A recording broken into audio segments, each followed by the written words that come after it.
Poster দেখার পরে অনেক অনেক দর্শকরা চলে গেছে।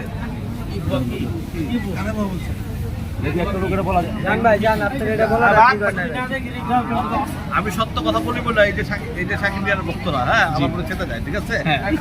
কিছু বলবেন নাকি ভাই? বলবো, বলেন ভাই। হাসি লাগতেছে, হাসি লাগছে, ঠিক আছে? কেন ইকবাল ভাইয়ের সাথে এরকম ঘটছে? আজকে ঈদের দ্বিতীয় দিন ভাই। দ্বিতীয় দিন বসুন্ধরাতে আসলাম, এসে আমি আমার তো আসতেছে, এটা তো হাসি। তারপরও যে মানুষ দেখতেছে এই সিলসিলার পরে, হ্যাঁ দেখতেছে, তো এটা তো হ্যাঁ রিভেঞ্জের টিকিট নাই। এই যে এই এত ষড়যন্ত্রের পরেও যদি মানুষ ছবি দেখতে আসতেছে, টিকিটও নাই শুনলাম, হ্যাঁ, তো এটা তো আমি মনে করবো যে আমার জন্য একটা রহমত, ঠিক আছে? কিন্তু এই জিনিসটা অনেক মানুষ অনেক অনেক অনেক দর্শকরা চলে গেছে, অনেক দর্শকরা চলে। এই কদিন যা দেখলাম যে এই পোস্টার দেখার পরে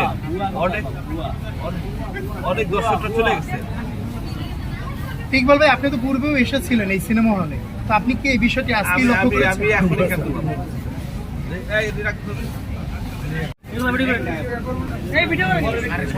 মারা উচিত।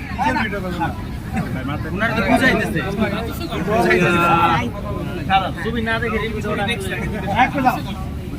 পৃথিবীতে একটা জিনিস না দেখে পারবো, হ্যাঁ? যদি আমি তার ব্যাপারে মন্তব্য করি না ছিলে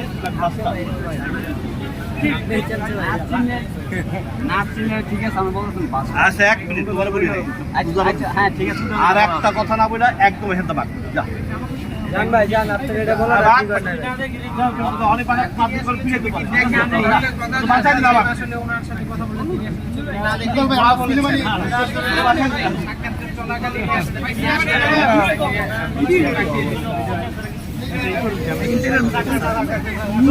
যাই হোক,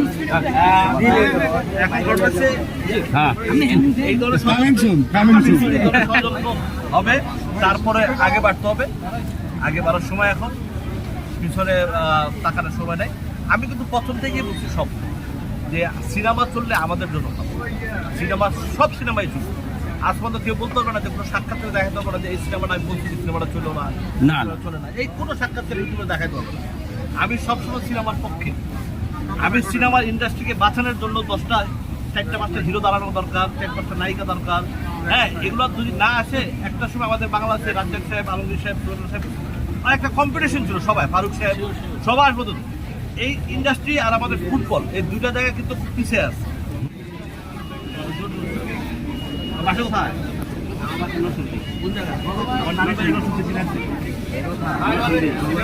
কায়ুম আমার ছোট ভাই,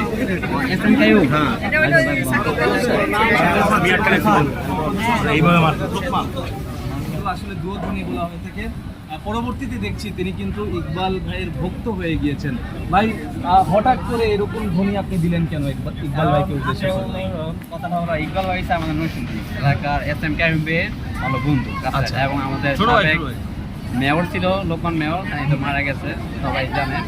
মেয়র সাহেব লোকমান মেয়র তারও খুব কাছের বন্ধু ছিল এবং একসাথে পড়াশোনা করছে। তার জন্য আমি ইকবাল ভাইকে অনেক ভালো সমর্থন করতেছি। আমি আগে থেকে ইকবাল খুব সমর্থন বুঝলাম, আপনি ইকবাল ভাইকে খুব ভালো জানেন আর তাকে খুব ভালোবাসেন, ভুয়া দুধ্বনি দিলেন কেন? কারণ এখানে একটু মাঝখানে একটু সমস্যা ছিল, তার জন্য বলা হয়েছে, এটা আমার ভুল হয়েছে বলাতে। নাকি ভাইয়ের অ্যাট্রাকশন পাওয়ার জন্য এটি? না না, এটার জন্য না, এটার জন্য। অনেকেই তো করে এরকম, আসলে এরকম করে পরবর্তীতে পছন্দের মানুষের কাছে যাওয়ার চেষ্টা করে। না, এক সময় ওকে তো মারতো, দেখলাম যে ব্যাপার খেপে গেল। জি, আমি তো যে এখানে আমার দায়িত্ব কি, একটা মানুষকে ভুল করতেই পারে, তাকে সেভ করা, ওকে জাস্ট সেভটা করলাম, ঠিক আছে? আর তারপর বললাম যে নসুন্দি তো ছিল আমার নানির বাড়ি জিনারদি, হ্যাঁ, আর ওদের ও যে এখানে থাকে ওইখানে যে গায়করা আমাদের ছোট ভাই লোকমান ছিল, আমার একসময় খুব ভালো বন্ধু ছিল, হ্যাঁ। তো ও বললাম, বলার পরে এখন আমার বক্তব্য আপনার বক্তব্য হয়ে গেছে।